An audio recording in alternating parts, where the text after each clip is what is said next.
It's a real pleasure to be here tonight. Before I begin, I want to acknowledge the First Peoples of the land on which I live. That's the Wurundjeri people of the Kulin Nation, and pay my respects to their elders past, present, and to all the descendants of the Kulin Nation that have cared for the country since their arrival in this place thousands of years ago. So tonight I'd like to explore the question, if God is speaking to us about the planet's future through our young people, do we have ears to hear? A little over a year ago today, I chose to join a global protest march led by school children. They were calling for action to address the threat to life on this planet posed by global warming. They did that amidst a hail of ridicule, scoffing and derision from strangely named conservative commentators and politicians. It's a bit of an odd label, conservative, but there you go.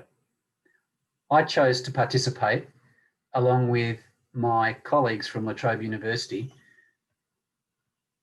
at the instigation of one of the young postgrad students who thought we should be there, and she was right. So it was a really moving occasion for me to be there with the children, the school children, my fellow scientists. But it was also a moving day for me because it was the day after my second grandchild was born.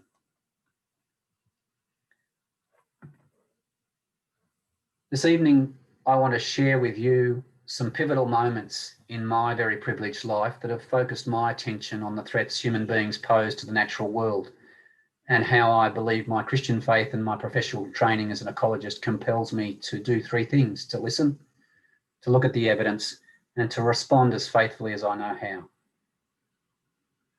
Contrary to the impression you might get from this photo of me, this is not my normal attire or habitat. I don't like crowds. I don't like suits. This is what I normally look like if I'm allowed out in the field and I'm in the mallee. I've been an ecologist for nearly 40 years now, and I've had the privilege of trying to understand the extraordinary diversity that lives on this planet, both its animals and plants, and to understand how extraordinary it is. My interest in the natural world began when I was very young. I discovered that with the right hat and a trusted companion and a curious mind, the natural world was a wondrous place to explore. And explore I did. For many afternoons and days, I had wonderful times wandering in the bush by myself, which was then bush at the outskirts of Melbourne and around Vermont, wandering up and down Dandenong Creek, collecting tadpoles and butterflies, caterpillars of these magnificent emperor gum moths, and somewhat embarrassing, lots and lots of growling grass frogs, now a threatened species in much of its range. As I grew up, I had the opportunity to do even more exciting exploration down at Wilson's Promontory with my older brother, John. While I was besotted with the natural world as a young boy, this was the 1960s, and even as a boy, I was becoming aware that all was not well with our relationship with the natural world.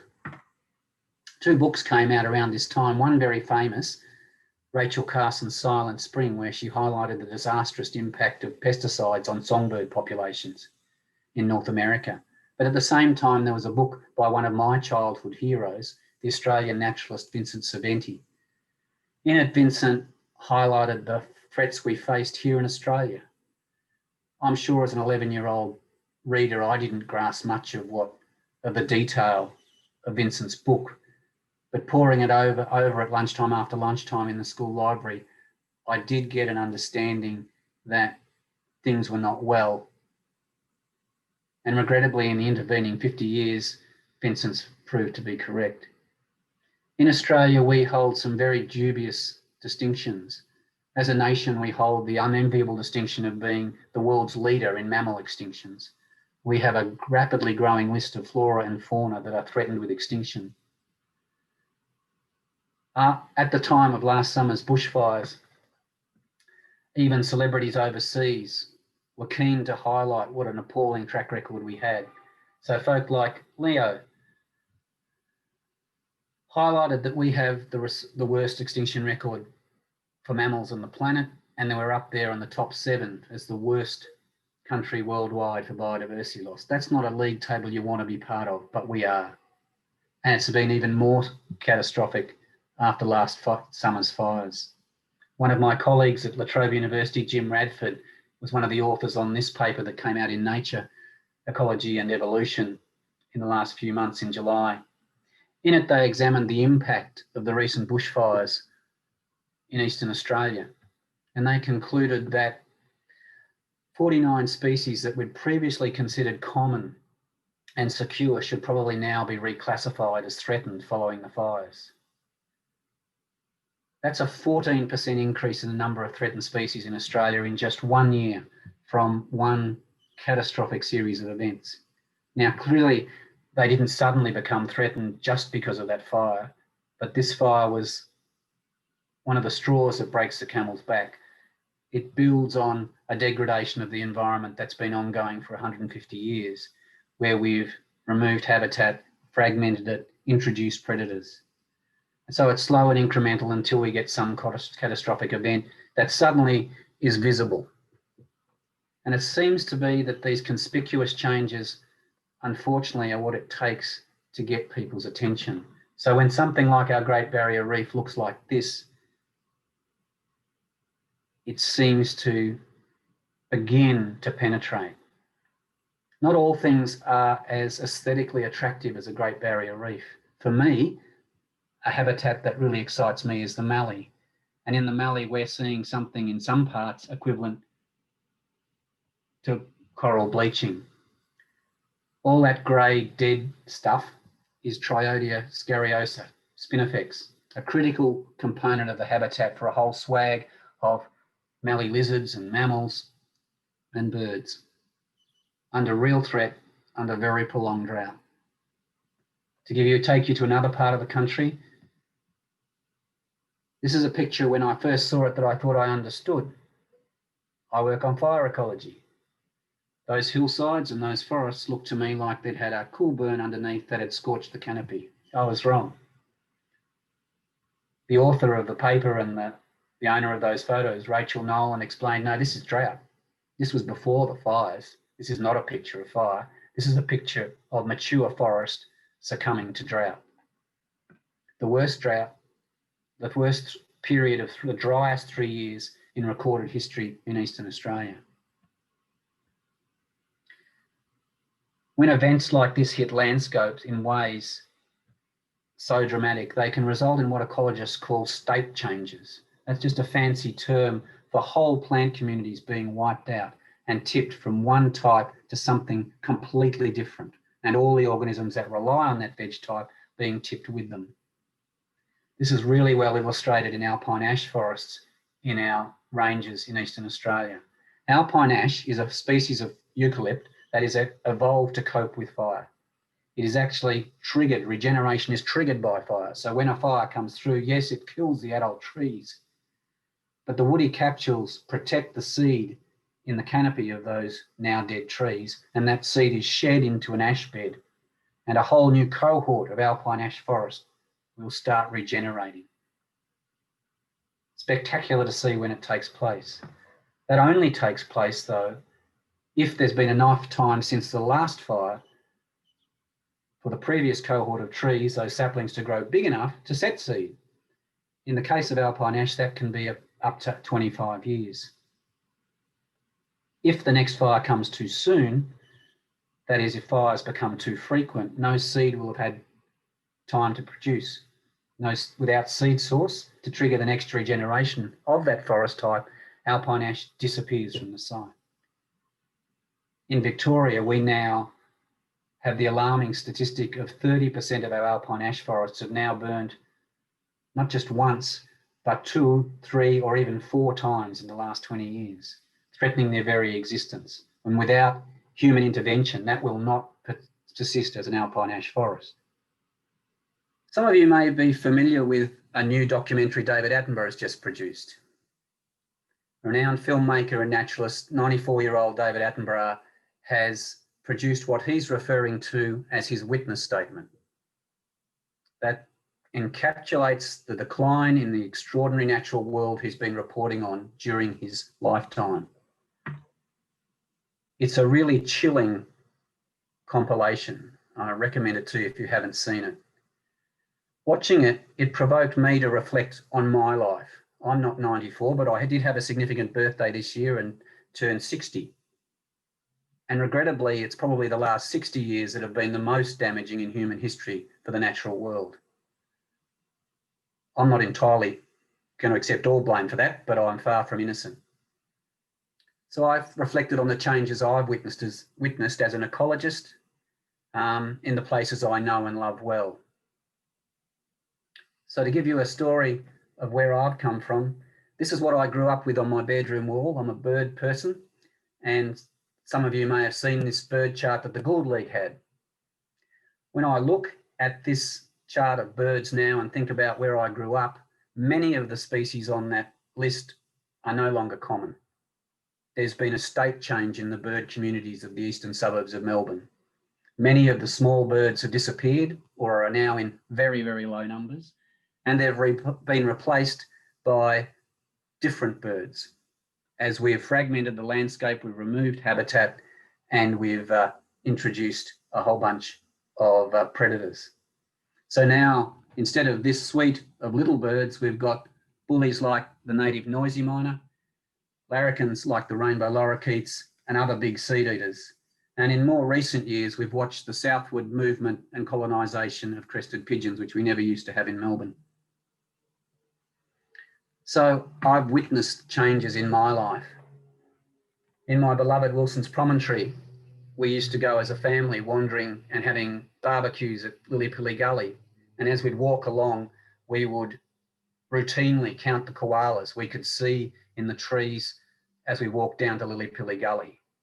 And typically a good score was half a dozen when we walked. In my lifetime, koalas have all but disappeared from Wilson's Promontory National Park. So this is a part of our country, which is one of our oldest national parks, declared in 1898, and has been a national park all that time. And yet it looks like we're losing koalas from this 50,000 hectare reserve. It's a big park, and koalas appear to go missing. As a national tragedy, that's a bit like Kruger misplacing lions or giraffes. It should cause us to think, what's going on? Recently, I've watched another documentary, a series actually, that's come out called Australia Remastered. And it's got some beautiful footage, some of it filmed by famous ABC natural history units like David Parra, photographer. And the more I watched it and listened to the commentary, the more uncomfortable I became, because I knew, as wonderful as the footage was, you'd be very hard pressed to film it today. And so here we had a celebration of Australia's wildlife as if it was still here when much of it was disappearing. And I was intrigued when I went to the website, there was an acknowledgement of that from the makers, the producers' statement. You look at what was filmed 30 to 40 years ago and you realise that some of it will never be filmed again because the environment has changed so much and some animals have gone. So I actually think there's something disturbingly misleading when we put these things on footage and people think, oh, isn't it wonderful, they're still out there, when they possibly aren't. So regrettably, my witness statement aligns, unfortunately, very closely with David Attenborough's, which brings me back to Delcy. Delcy turned 1 a few weeks ago. I've witnessed extraordinary wonders of the natural world that my granddaughter Delcy is unlikely to witness in her lifetime. They have been lost or are forecast to disappear within her lifetime. That galvanises me as an ecologist to wonder what is going on, what's the consensus among scientists, what can we do? Recently, the Royal Society of London and the American National Academy of Science put out a very useful summary of how they, when they asked the world's leading climatologists what is going on, they've produced this very succinct summary, which I found very helpful. I'm not a climatologist, I'm an ecologist. I monitor the consequences of the natural world. So I'm interested to know what the climate's doing. And their summary is short and to the point. We've had a 1 degree rise in temperature since 1900. That's been accompanied by the warming of the ocean, a rise in sea level, a strong decline in Arctic sea ice, widespread increases in the frequency and intensity of heat waves, and many other associated climate effects as we experienced last summer. That temperature rise has been accompanied or paralleled with atmospheric increases in carbon dioxide concentration, an increase since the Industrial Revolution of about 40%, with over half of that increase occurring since I was looking at my Gould League charts in 1970. So in a very succinct conclusion, the presidents of those two learned societies make this statement. It's now more certain than ever, based on many lines of evidence, that humans are changing Earth's climate. Detailed analyses have shown that warming during this period, the last 50 years, is mainly a result of increased concentrations of carbon dioxide and greenhouse gases.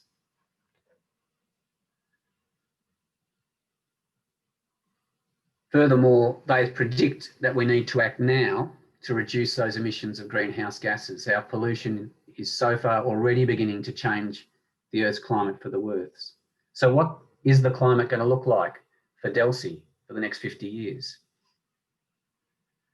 If I go to the climate predictions generated by the CSIRO for our part of the world, we're going to see reduced water availability and reliability. So there's not too many worries about people breaking speed limits within 30 metres of the shoreline here.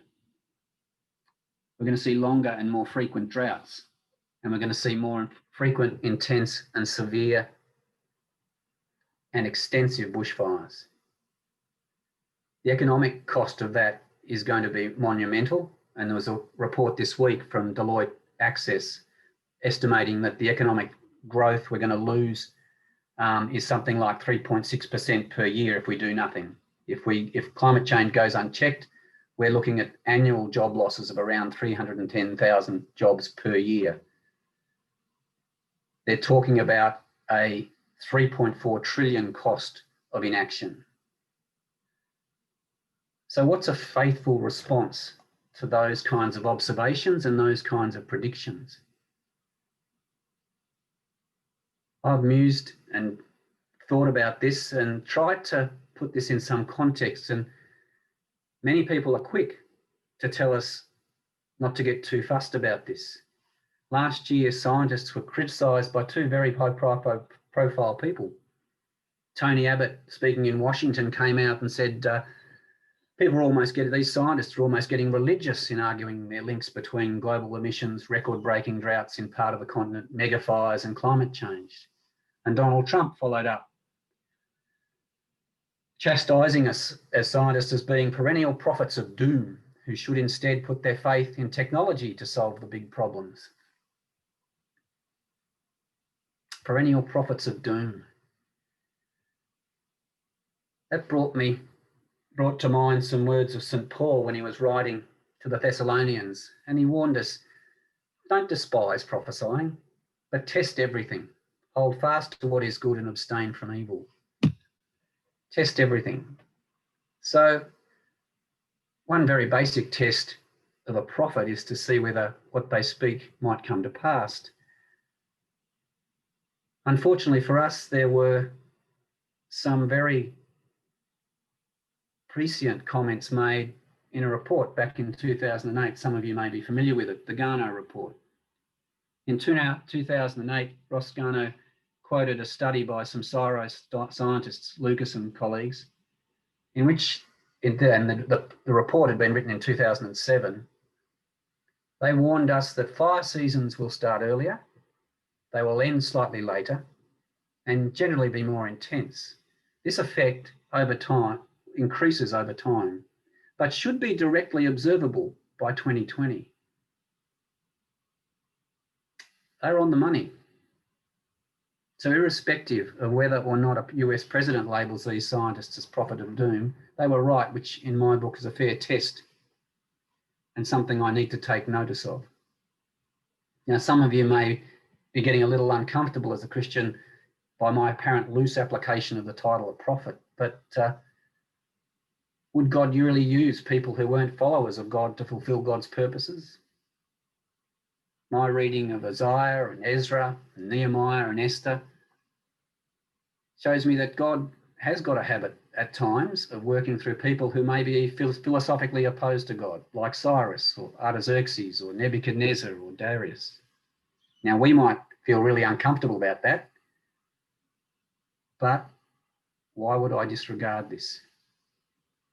And I actually think it's, as a scientist, it's kind of ironic that some leaders who profess to follow Jesus reject the warnings of vast numbers of scientists about the dangers of inaction on climate change, while at the same time admonishing us to put our faith in technological fixes, presumably developed by other scientists who are trustworthy. So if I accept the science, which I do, should I care? That may sound like a very strange question for a Christian to ask. But not really. If I was to consider the views of some Christians surveyed in North America who were asked this question: do you think the end times are coming? Therefore, we don't need to worry about global warming. Encouragingly, most didn't think that was a sensible thing to say as a Christian. Disturbingly, 1 in 10 Americans thought that was the case. No need for action. In fact, you might even find yourself working against God. This was a really puzzling response for me, and it brought to mind some words of St. Paul to the early Christians in Thessalonica. You may recall that Paul criticised them sharply for shirking their responsibility, sitting around twiddling their thumbs, waiting for Jesus' return. He told them in no uncertain terms to get off their backsides and stop hiding behind a religious smokescreen. I'm deeply saddened that many of us who claim to be Christ followers haven't taken seriously enough our responsibility to care for this precious planet, its people, or its wildlife. I think there are at least 4 core principles of my faith that I can't reconcile with any complacency towards the threats posed by climate change. On the top of my list is that the earth is not ours. We're taught in Scripture that the earth belongs to the Creator God, not us. We're just really fortunate tenants. We're not owner-occupiers. As the Psalms teach us, the earth is the Lord's and the fullness thereof.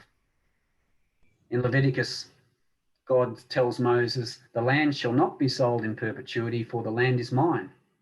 It's not ours. Secondly, God has given us, of all species, a particular responsibility to be faithful stewards of this gift. So for me, care for the environment is not an optional activity for a Christian any more than caring for widows and orphans. It's a divine calling, a responsibility.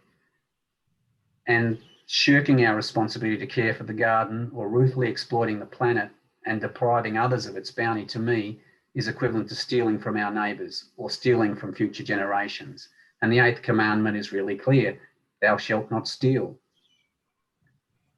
My generation's negligence amounts to theft from future generations. And I don't think I can conceal that behind some misplaced optimism that God's going to bail us out at the end of the age. And finally, at the most fundamental level, Jesus, do unto others as you would have them do unto you. Pretty basic stuff. And yet, here in Australia, we don't seem to apply that in the way we interact. It may be I'm sure it is true, Australia acting alone in reducing emissions would not have prevented the current bushfires or future bushfires. However, as one of the most affluent countries on the planet, we have an opportunity to lead and to set an example for others. The verse, to those whom much has been given, much will be demanded, comes to mind. If we can't take serious action on climate change because it's a bit expensive, then who on earth can? And for us to engage in creative accounting practices, in claiming historical carbon credits coupled with excuses that our emissions are comparatively trivial by world standards, for me is morally bankrupt. It's using the drug dealer's defence. If we don't sell our fossil fuels to the rest of the world, somebody else will. My mum and dad would never have let me get away with an argument like that. They'd give me a hiding and say, don't be so foolish. And over the summer, we saw the confronting situation of us suffering under extreme bushfires, receiving donations from the governments and citizens of developing nations like Vanuatu and Papua New Guinea to aid our bushfire recovery. I found that really uncomfortable. Aid agencies like Oxfam and World Vision and Save the Children, who support the most vulnerable people on the planet, recognise that inadequate action on climate change is a justice issue here and now. It's not it's not just an economic inconvenience or a technological challenge. These agencies are daily dealing with people suffering as environmental refugees whose homelands can no longer support them. And they are calling, these aid agencies are calling on governments to be bolder in reducing emissions. And just this week, we've seen Boris Johnson asking us to be even bolder. So what's a faithful response to musings like David Attenborough or me, or countless naturalists around the globe who are telling us we have lost so much? What's a faithful response if the predictions of the climate scientists about the next 50 years are right? What's a faithful response if I claim to be a follower of Jesus? Is it a faithful stance for Christians to scoff at the prophetic cries of young people and dismiss them as misguided and naive? Or should we be joining them in a call for action? For me, it comes down to whether we're really a people of hope and vision or not, or whether we're actually just bemused and lethargic bystanders, perhaps preoccupied with a life after death to the exclusion of life on the planet now. So more than just joining them, I think we should be at the forefront of working with them on climate change. Not just because of the 4 reasons that I've outlined already, but because of all people, the followers of Jesus are meant to be a people of hope. Jesus taught us, what I get from Jesus' teaching is that there are no hopeless cases. And St. Paul reminds us in his letter to the Ephesians, God is able to do more than you could ever ask or imagine. So the quote I started with from the prophet Joel, your sons and daughters will prophesy, your old men will dream dreams, your young men will see visions. I think now is the time for old blokes like me, and perhaps some of you, to share their dreams with the young people of vision. I believe we need to get alongside them, alongside passionate, committed, and sometimes naive, enthusiastic young people, and empower and equip them to work for change, to help them envisage a different kind of future. Talking to Delcy today via FaceTime, I can't help but wonder, what sort of world should I be passing on to Delcy? I want to finish with 2 examples of hope. I have the privilege of having worked at Trobe University for nearly 30 years. La Trobe is a really interesting place to work. It has a proud history of challenging the status quo. What some Australians describe as a hotbed of stirrers and ratbags at its establishment in the 1960s. Much of the foundational values of La Trobe have continued, and they stem on envisaging a different kind of future. And this isn't a head in the clouds academic pontificating future. This is envisaging a different future and working towards it. So back when La Trobe was established, this is what it looked like. It was a cow paddock. Part of it was a municipal tip. But the founders of La Trobe University envisaged converting that former cow paddock and municipal tip, parts of it, into a rich, diverse, grassy woodland, reminiscent of the redlum woodland that would have covered this land prior to colonisation by Europeans. This is what it looks like today. although it's one of the longest running restoration projects, it's nevertheless still a work in progress. We're only 53 years into it, so we've still got a long way to go. But for me, it's a wonderful example of the kind of long-term vision that is so desperately needed among our leaders today. A 3-year election cycle just doesn't do it. We need people with real vision. And we seem to have it in some areas. We seem to be able to say we're going to buy submarines and they won't arrive, some of them, till 2054. I'm puzzled why we can't have long-term vision in other areas. We need these kinds of visions to counterbalance defeatist talk about, well, we'll just take climate change for granted and we'll take a pragmatic approach and just focus on adaptation and mitigation. For me, that's the Australian way of kicking the can down the road rather than offering leadership and being key players in addressing the roots of climate change. I was really inspired this year at the ISCAST conference. I had the privilege of interacting with Tony Ronaldo. He's an agronomist whose reforestation work has changed the landscape on a large scale in parts of Africa and other regions. He brought and implemented some changed grazing practices, and people adopt them, such that in Nigeria now 50 million hectares in Nigeria alone has been restored from past mistakes. And he wasn't applying anything other than very basic ecological principles of managing grazing animals. But those effects before and after can now be seen from space. What really struck me by this faithful Christian man was his humility and his determination to be part of change. And he has been part of change on a global scale. One person with a passion, idea, and a faith that change is possible. I think we need to foster that kind of faith and that kind of vision. And I guess ecologically, what I loved about Tony's story was he was actually just using the recuperative powers of the Earth's ecosystems that they already possess. It wasn't high tech. This was what part of the creation that he was helping restore. And we see that in Victoria, if we've got eyes to see. Victoria took an absolute pounding in the 1850s when Europeans turned over a lot of Victoria in their thirst for gold. Vast areas of box ironbark woodlands were decimated. River systems were turned upside down. But slowly, as we've reduced the grazing pressure and we've stopped the deforestation in Victoria over the last 150 years, the extent of woodland from natural regeneration is expanding.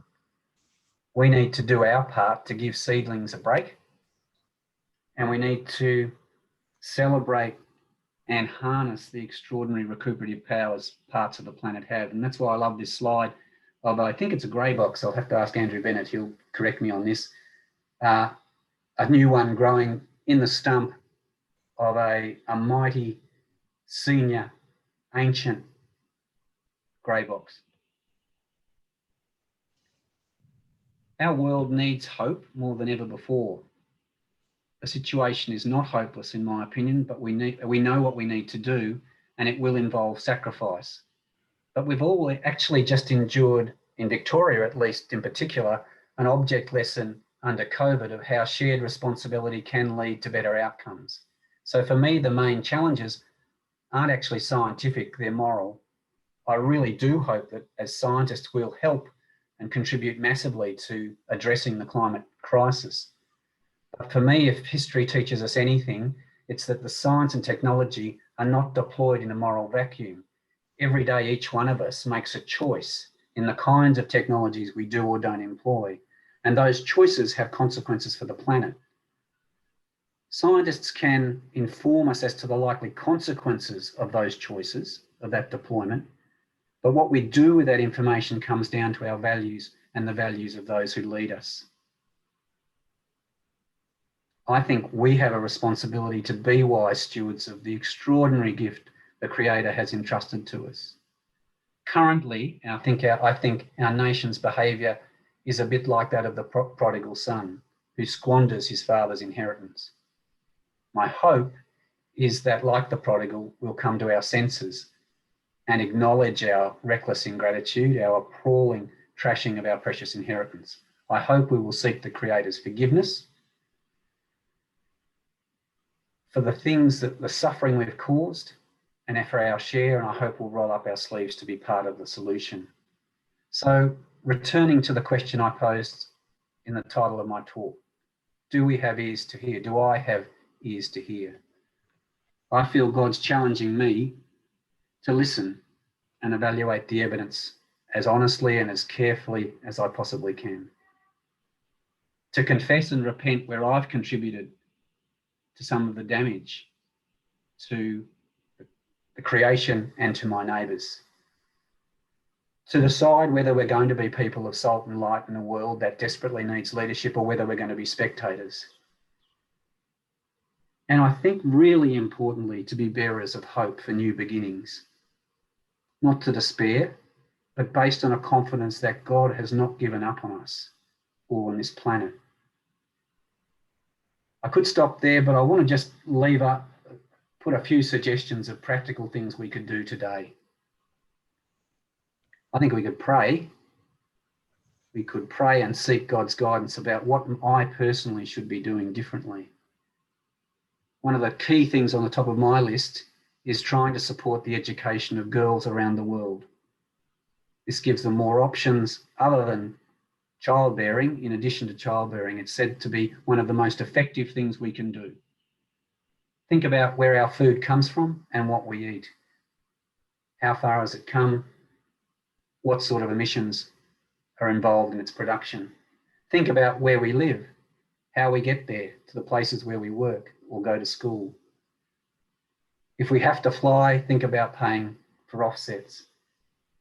In my family, one of our challenges has been to help children learn how to turn off lights. Think about where we invest our money. Are the places we're investing our money reflecting the values that we hold dearly?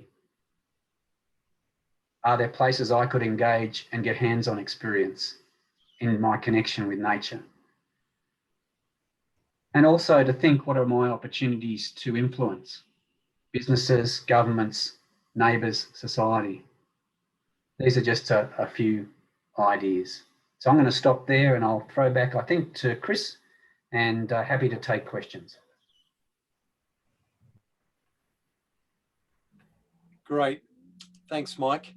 Before we go on, Mike, why don't I ask you to pray? Would you like to pray about these things before we go into a Q&A? Yeah. That'd be great. Yeah, thank you. Thanks, Chris.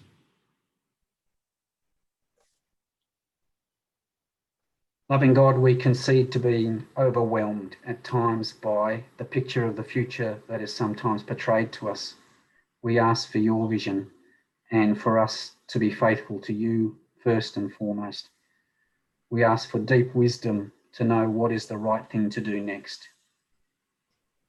We pray for courage and your assurance that you are with us and that you haven't abandoned us. And we ask for your help to be faithful. In Jesus' name, amen. Amen.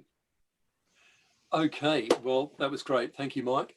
I have some questions or comments, but I might just hold back a little bit and give other people the opportunity to contribute, to ask questions.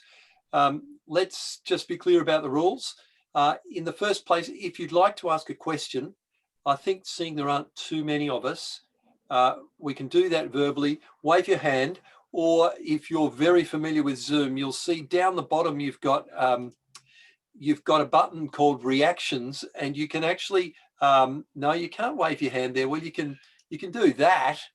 Did it work? Oh, there it is on my screen. I thought there was one where you could wave your hand as well, but wave your hand and I'll ask you to unmute yourself and ask your question. Let me make a comment about comments though.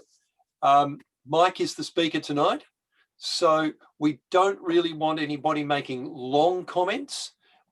Feel free to make a short comment, particularly if you append a question on the end of that. That sort of gives you a right to make a short comment. So those are the main rules. keep yourselves muted unless you are speaking. Now, I can see most people, I think.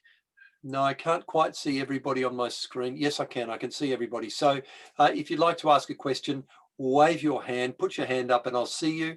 And Graham McLean, we're off and racing. Those people who aren't, who don't have their video on, let me encourage you to turn your video on, not just because you might like to wave your hand, but also because it's a little bit more convivial. Although, of course, some people will have reasons for not wanting their video on. Feel free to leave it off if you need to leave it off. Graham McLean, over to you. Thank you, Chris. Mike, thanks for an absolutely terrific presentation. Now, the chairman has just told us we're not allowed to comment, but my comment is that I thought that was just marvellous, very moving actually, and inspiring and hugely helpful. And I hope that it will be recorded and that you and Chris will give us permission to share that around, because I would love to share it with all sorts of people. Anyway, that's by way of comment. But a question. The actions that you've suggested, which strike me as terrifically helpful, are all, as it were, positive actions. That is, they're things that we can do that make a difference positively for the good.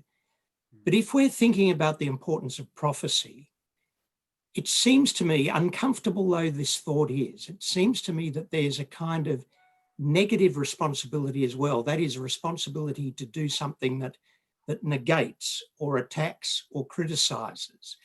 And as we look at the biblical prophets, often they are criticizing in very straightforward terms things that are standing in the way of faithful and obedient and proper action.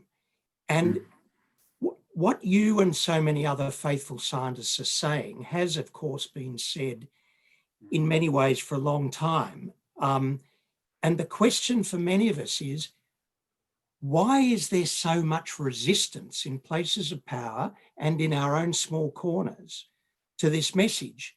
Because that's really the problem. The problem is our deafness, and our deafness is not just not hearing what you're saying, which is so terrific, but our not wanting to hear it. It's what the philosophers call, and others call, psychologists call, motivated irrationality. We're giving irrational responses to this message, even responses of not hearing it at all, or irrational answers to what we hear, which are motivated by our underlying motivations of selfishness or wishful thinking or aversion to the message or some other motivation, which is really the key issue, the critical issue. Now, you're an ecologist, thank heaven. You're not a psychologist or a philosopher. Heaven forbid that you were, but what can you help us say to prophesy against those forces which are motivating us or people in positions of power and responsibility not to hear or to provide irrational responses to these messages, so that those motivations, not so much the arguments, but the underlying motivations, can be prophetically named for what they are, and prophetically named with the sort of power that God's word would have directed at them. Does that question make some sense? It does, Graham, and I will retreat and qualify by saying I'm not a psychologist. My reflections on past messaging by ecologists like David Suzuki triggered, in many cases, paralysis and despair by a population when the foretellers of doom. And I'm very conscious that's not taking anyone further forward.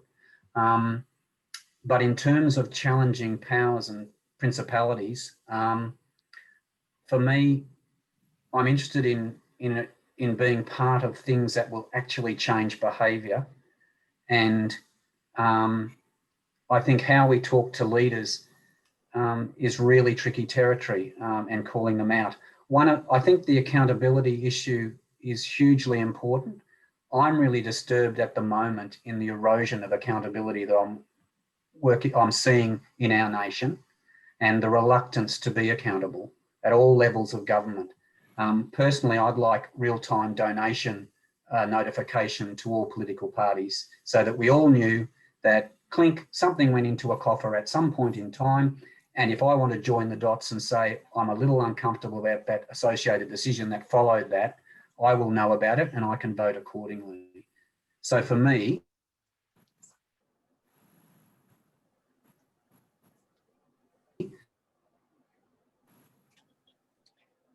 Mike, I think we might have lost you, unless you're just thinking deeply. outstanding people. Mike, could you just repeat what you said there, because we lost you for about 20 seconds. Okay, sorry about that. Yeah, I think I'll try again and give me a thumbs down if I'm losing it. But the key issue for me is accountability.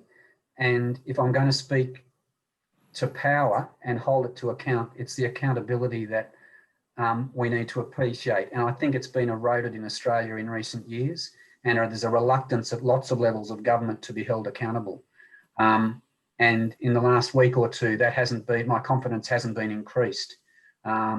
So I think as a society, not just Christians, but we have a particular role to hold people to account. I would like to see real-time notification of donations to political parties. I think that would be informative, and leave people to make rational distinctions about, did that decision follow a donation by a particular group that may have a vested interest?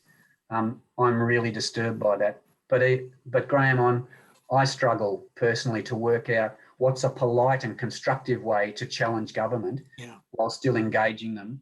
I'm sure I'm dismissed as a greenie lefty socialist stirrer from La Trobe, and not heard. So I'm trying to work out what's an effective way. So I don't have a good answer is the short of it, but encouraging processes that give transparency and accountability is really important to me. So I've become a really big fan of the Auditor General's Department in Victoria. I've worked for them recently. They're outstanding. I never thought I'd get so excited about working with accountants, but they're really sharp people who are really good at saying, have you spent the money on the things you said you were going to spend it on, and did it achieve the things you said it was going to achieve? So they're my best friends recently, and it just highlighted for me accountability is core. Yeah, Mike. Am I allowed a very quick addition? Sure. Just quickly. That's very helpful, Mike. And the responsibility obviously is not just yours.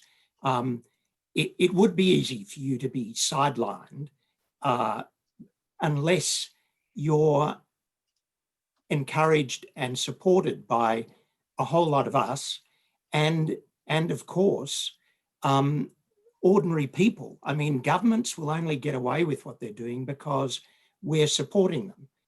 I'm very conservative in my own outlook, but this is something that I need to be taking very seriously personally, and making sure that politicians who are answerable to me know that I, and not just those kids on the street, think these things really matter too, and that we are naming the underlying motivations for what they are and criticising them in the way that they should.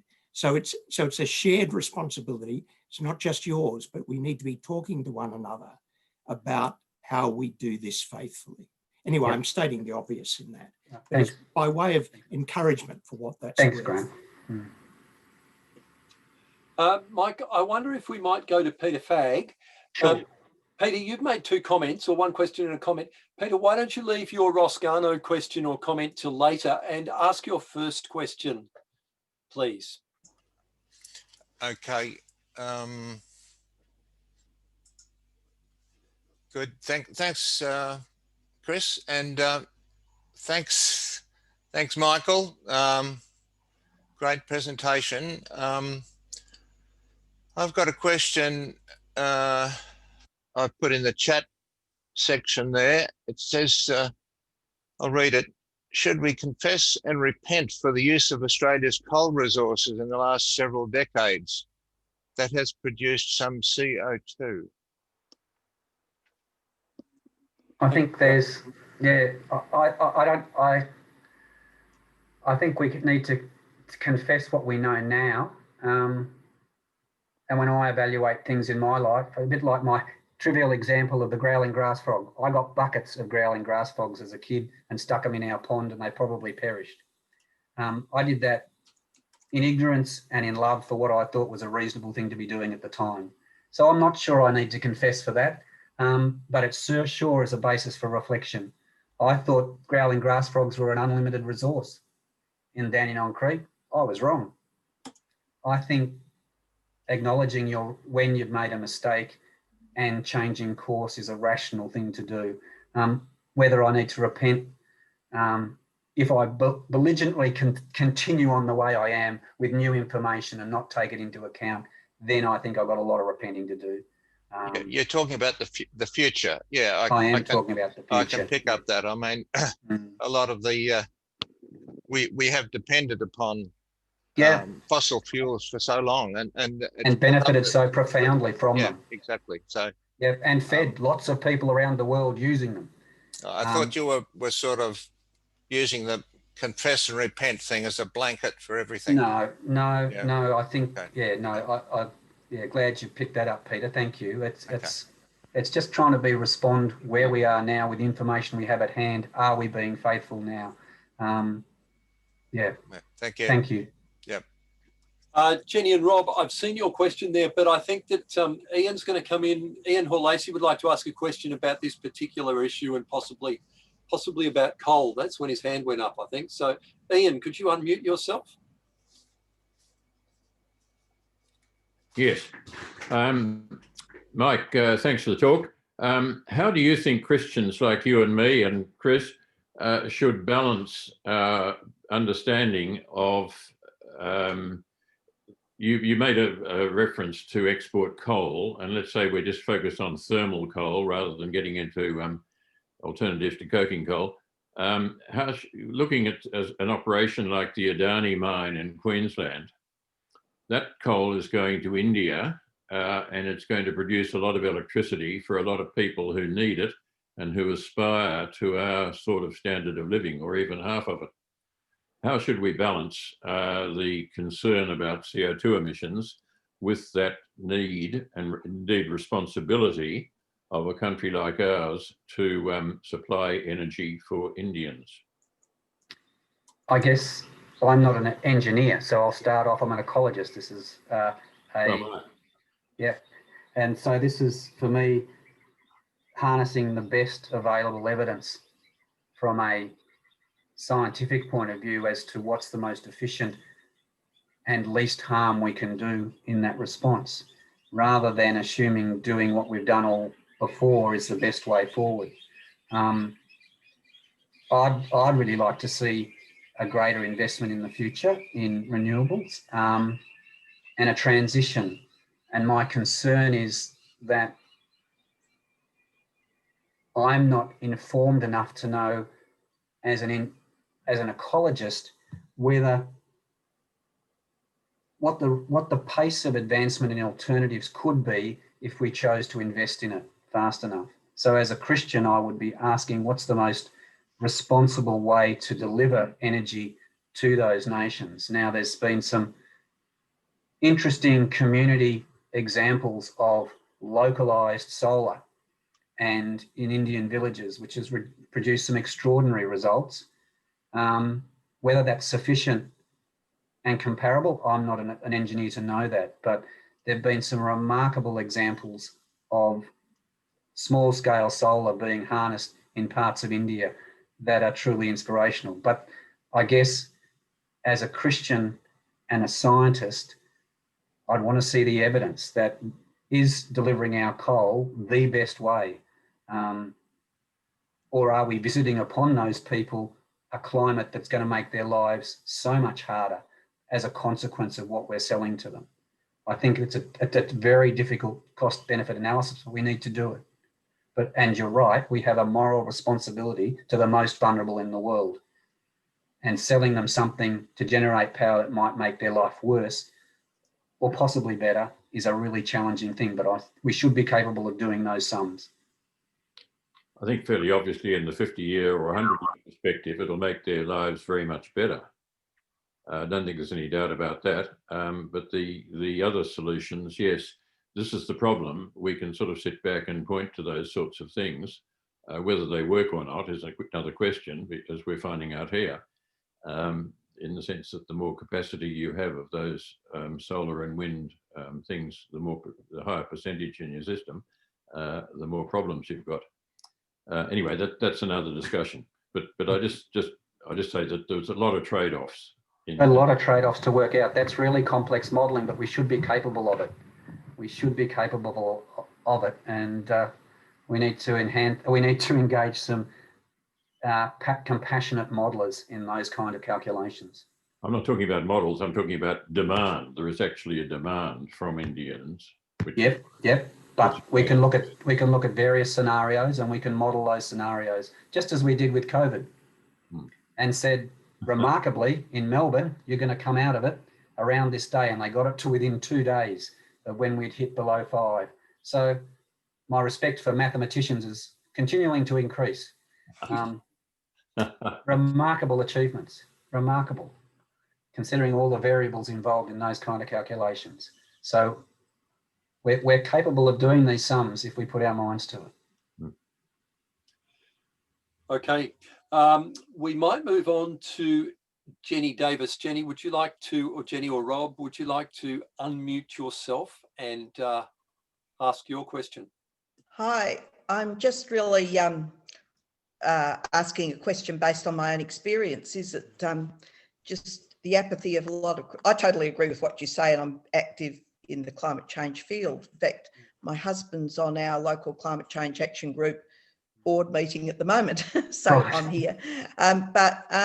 Like, say within our church, I mean, people can think that science equals atheism, thanks Peter Singer, and greenies support grey rights. So Christians who are climate change activists are viewed as slightly suspect. We've got maybe, I can think of 3 or 4 in our middle-sized church that are pretty keen on climate change, and I can think of a couple who might not openly disagree with us, but feel they do, and then quite a few feel it's a little bit suspect. I'm just asking for your comments about the tribalism within evangelical Christians.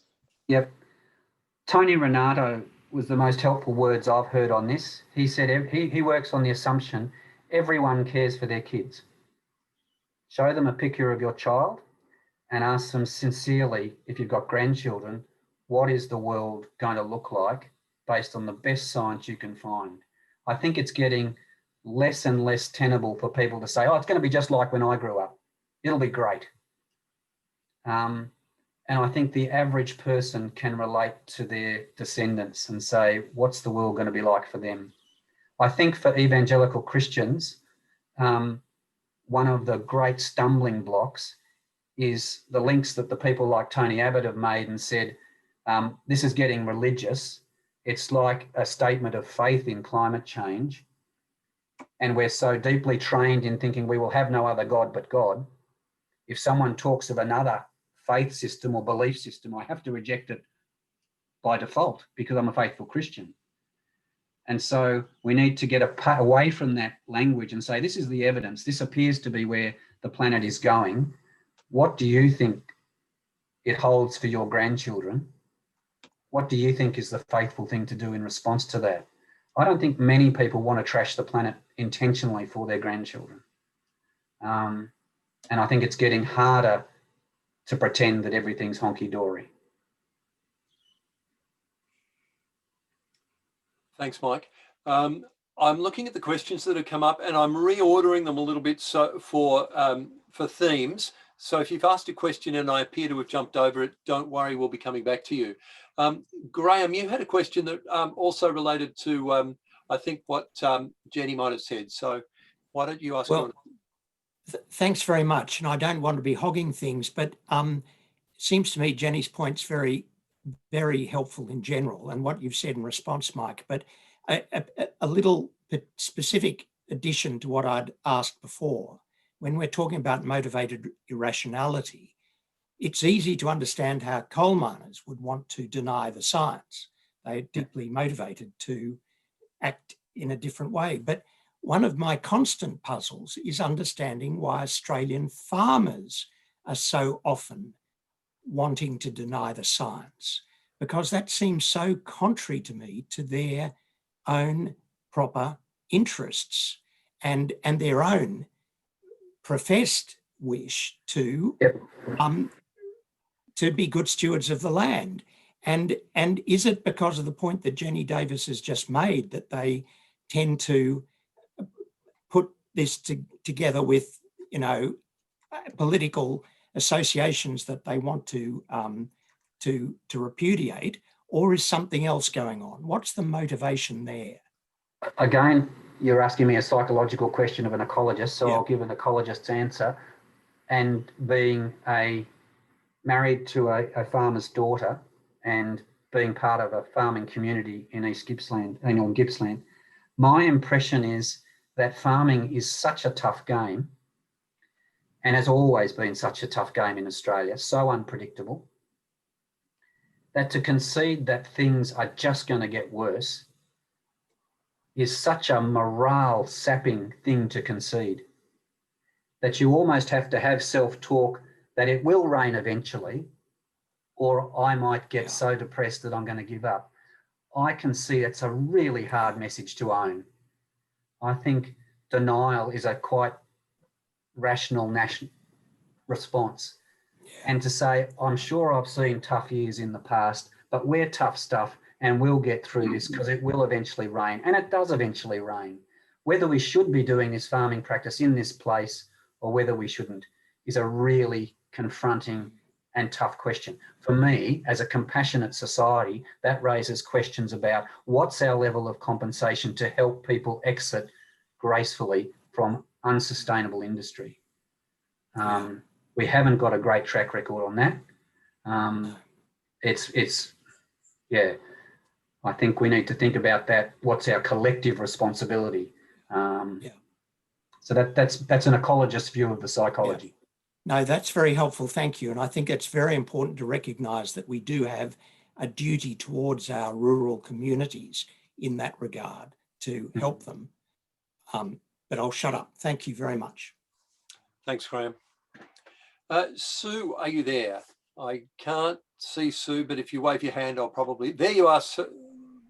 Here I am. No, Yeah. I see your hand, Margot. I'll write that down.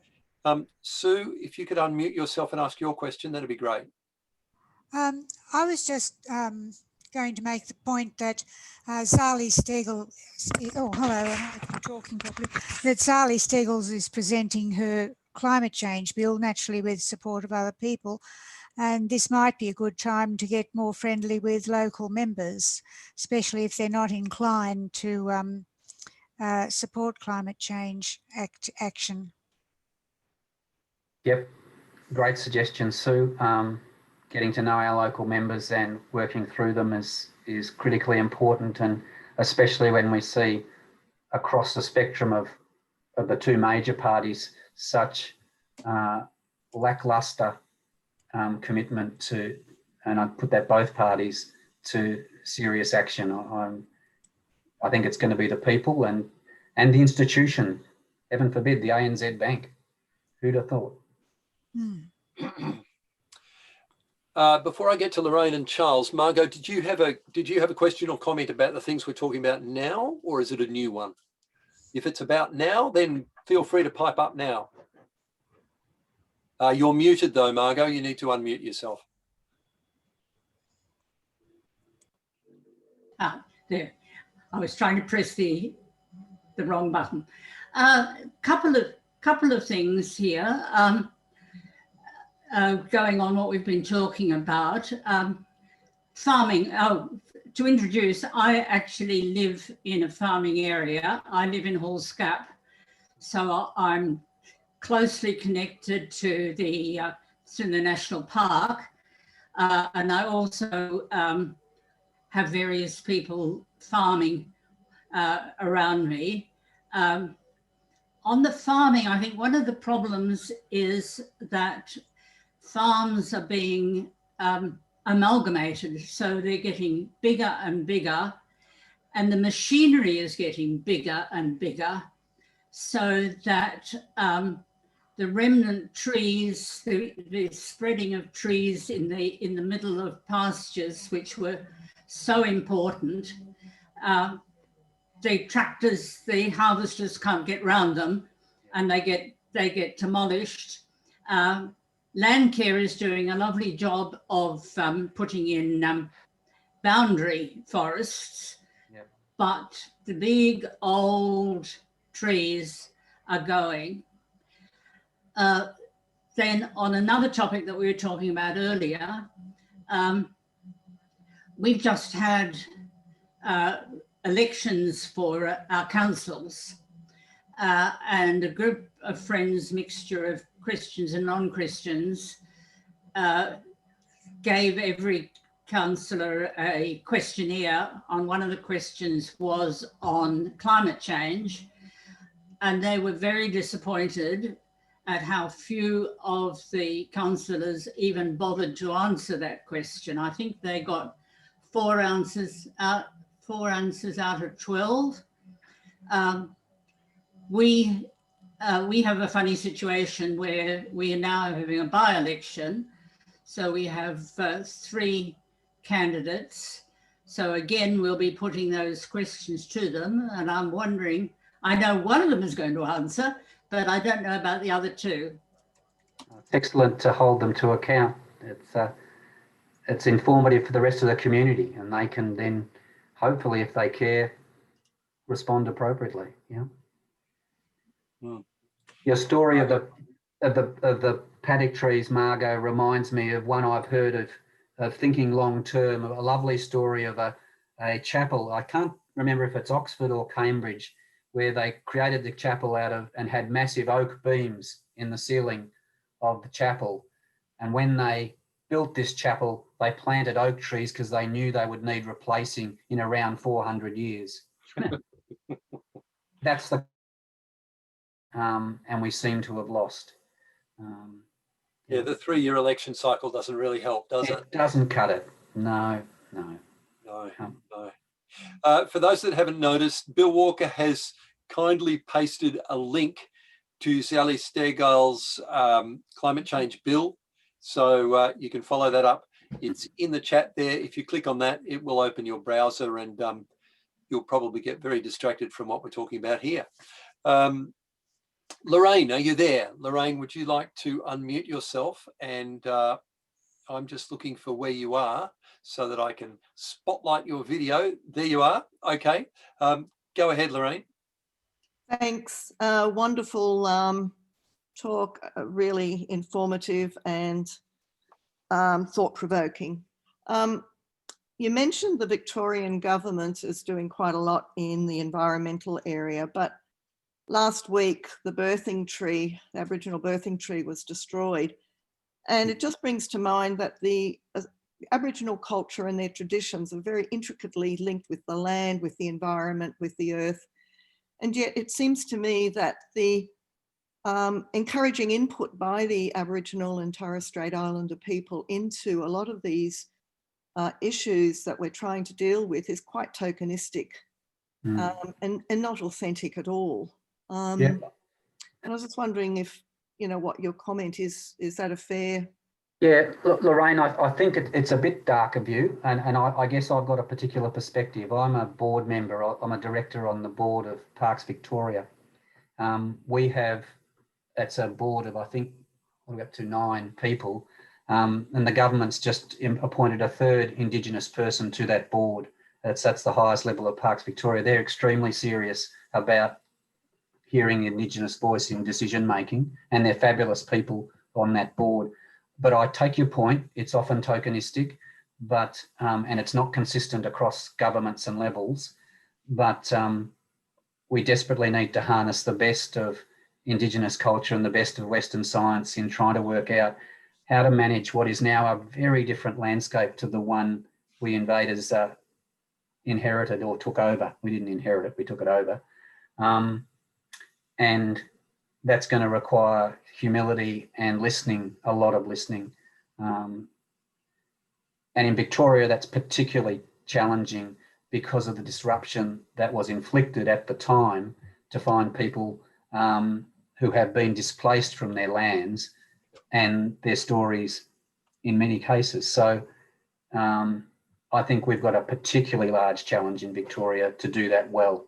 And I think the birthing trees highlight the complexity of doing that well. It's really challenging, but I'm encouraged. So yes, we've got a long way to go, but I think there are some good signs and a lot of ground to make up.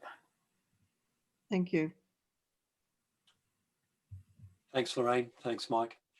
Mike, Charles has got a question about timescales. Charles, do you want to ask your question, or shall I read it out from the chat there? I'm happy to ask it. Sure, go ahead. I was looking at graphs of Earth's temperature over the past millions, and the longest I got was 2 billion years. And from about 2 billion to 65 million years ago, the temperature was consistently several degrees warmer than currently. Then the asteroid hit. We were plunged into ice ages, dinosaurs wiped out. And is the Earth gradually just warming up back towards that dinosaur temperature average that is warmer than today? Yep. Okay, thanks, Charles. So I'm going to answer it as an ecologist and stress I'm not a climatologist and or a paleontologist. The best science that I can see, and the authorities in those areas tell us that it is linked to human activity and not just a natural pattern. So I would love that it was a natural pattern. Well, perhaps I wouldn't, because then I couldn't do absolutely anything about it, and I could put my feet up and say, she'll be right, nature will evolve. The concern as an ecologist is the pace of change in Earth's temperature and the capacity of the organisms on the planet to cope with that pace at the rate of change and the heating up. And I can see things different. I can see animals and plants disappearing and moving and changing in range in ways that the climatologists tell me are associated with what we are doing on the planet. So that would be my response. That's the real concern. And if there's anything we can do to slow down the rate of change by changing what we do, that will enhance the capacity of the planet to cope with this rate of change. So it's what's within my realm of influence. And I'm really hoping and praying it's something we can actually contribute to, because I'm deeply saddened by the way things are, the trajectory at the moment. Okay, then. So is it then that you don't want to stop climate change, global warming, you just want to slow it down to a more... I'd love to be able to stop it. Right? The projections for the next 50 years are truly frightening. Even if we stop today, they're enough to scare the living daylights out of me and get me active. What I'm thinking about is the 2050, 2100, and the best science is telling us we need to make change that will result in lessening the impact. That's what the economists are telling us. That's what the climate scientists are telling us. And I have no good reason to think that they're just cooking the books to make it scare the daylights out of us. This is peer-reviewed science. The best academies in the world are telling us take this seriously. And so as an ecologist with respect for other scientists, I think that's the right thing to do. Thank you, Charles. Thanks, Mike. Kate, you have a question. Where are you, Kate? I'm looking for Kate. Is Kate there? Yes, there's Kate. It's actually a question for my husband. Okay, great. Kate and David. Okay, yeah, thank you. I'm sorry, I'm only a humble engineer, so I'll ask a scientist. I was just wondering about your views on our farming practices, I guess, particularly in Australia, and also it was mentioned earlier about how farming is getting bigger and bigger and bigger equipment, and And I guess in terms of the sustainability of how we're farming in Australia and what we need to do to change to make it a more sustainable sort of way for the, the soil, how we raise animals, feedlots, all those sorts of things. It's really, thanks Dave, that's a really good question and a really challenging one. I think we start in terms of the challenge of feeding the planet, 9 billion people by 2050. How are we going to do that? How many planets will we need to do that? And we only have one. David Attenborough had a really helpful definition of sustainability. Can you keep doing this forever? If you can't, it's not sustainable. I liked it. That was something I could get my teeth into. So when I look at farming practices, that's the lens through which I'd look at it. Is this farming practice reliant on inputs that are not sustainable? So if you watch that video from David Attenborough, he holds up as an example a hydroponic setup in the Netherlands, where you've basically got lettuces growing in water with nutrients added. My immediate question is, where are the nutrients coming from? Is the supply of nutrients sustainable? I think it's a real challenge. I have colleagues working on genetic manipulation of plants so they require fewer nutrients. I think we need to harness the best we've got. We've got a long way to go.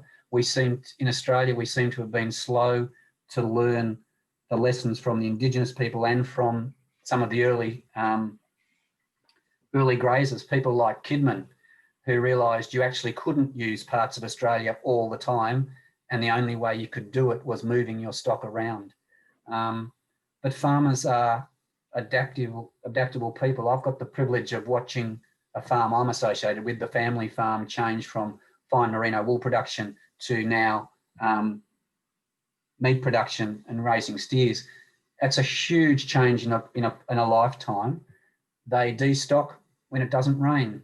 They have cell grazing. They maintain soil fertility and cherish it, whereas the predecessors would push the land really hard and basically erode their base capital, their ecological capital.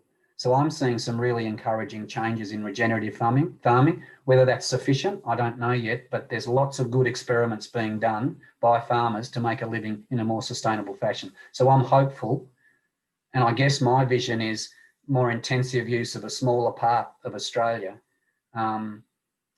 really clever farming, and not wanton use of what we think is in, and now know is not the case, unending resources, which is the boundless plains to share. Well, actually, no, they've got boundaries. Lots of things have got boundaries, and we've just learned that we don't have boundless plains to share. We've actually got to live within our limits. Thanks, Mike. We have one more comment question from Bill Walker. Bill, why don't you unmute yourself? We've got about 5 minutes to go. So this will probably be the last question unless I've missed somebody, in which case they can wave their hand at me. Bill, are you there? Go ahead, Bill. Okay.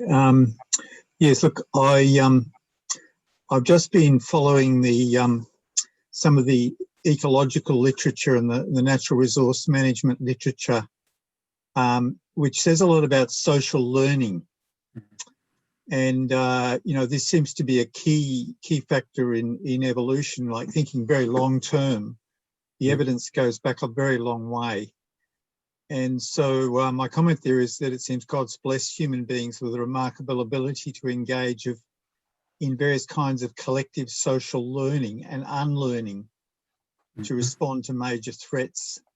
And that seems to be a key to what makes FMNR, the work that Tony Rinaldo does, to work. It's gone from tiny, as you pointed out, to massive. It's in dozens of countries now. And that's been against opposition. There's been huge opposition. So this doesn't seem to be unlike what we're talking about. No, I agree, Bill. And one of my passions is reconnecting young people with nature. We live in the strangest of times where we know more about nature than any generation before us. And yet the number of people on the planet with a direct link with nature is less than it's ever been. And as an ecologist, getting people excited about nature means they care. Joni Mitchell wrote a song, don't it always seem to go, you don't know what you've got till it's gone. They paved paradise and put up a parking lot. If people don't know about and aren't engaged with nature, it's very hard for them to get excited about it unless it bites them on the bum. I'd rather it didn't. I'd rather they got actually excited about nature. And one of the strange blessings of COVID, if you could say that, is people have been forced to re-engage with their local neighbourhood and nature. I've never seen the parks in Melbourne used so heavily. I hope we can use that as a catalyst to say, these are valuable places. These are precious to us, these green spaces. We would like more of them, not less of them. And it's been absolutely inspiring, our local park, watching the children go feral. They started off walking the parks with their parents. They then got on bicycles. The parents rode with the kids on bicycles. Then kids got away from them. Then they were up trees, and then they were in the creek. I think that's really hopeful. We might have a generation that actually likes nature more than ours did. We may know more about it, but they need to be engaged and care. So I'm a bit hopeful. Of all the terrible things that have happened under COVID, that's a little bit of a silver lining for me that I'd like to exploit and leverage, I guess. Yeah. Well, the key with FMNR seems to have been, this grassroots, systematic grassroots collective action. Yep. And it's the most marginalised groups. It's those who are most affected who take the action. Yeah. And those that's true. That's true also with, I think, Bill, with regenerative farming. I think some of the research shows that actually when people have taken on regenerative farming, it's been when they've had their backs against the wall. What they've been doing has ceased to work. They've been compelled to try something different. Yep. Yeah. Which is a bit sad, but we are a clever species and we can change. Thanks, Michael. Thanks, Bill. Thanks, Bill. Thanks, Mike. Well, we've got about 2 minutes left. So let me give you a little treat for 30 seconds and then we'll go to pray. You don't know what's coming, do you? We'll see if this works. I'm not sure if it's going to work, but I'll see if it'll work. Paradise, put up a park.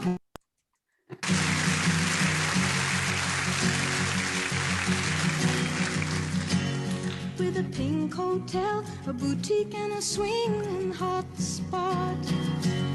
Don't it always seem to go? You don't know what you've got till it's gone. They paved paradise, put up a parking lot.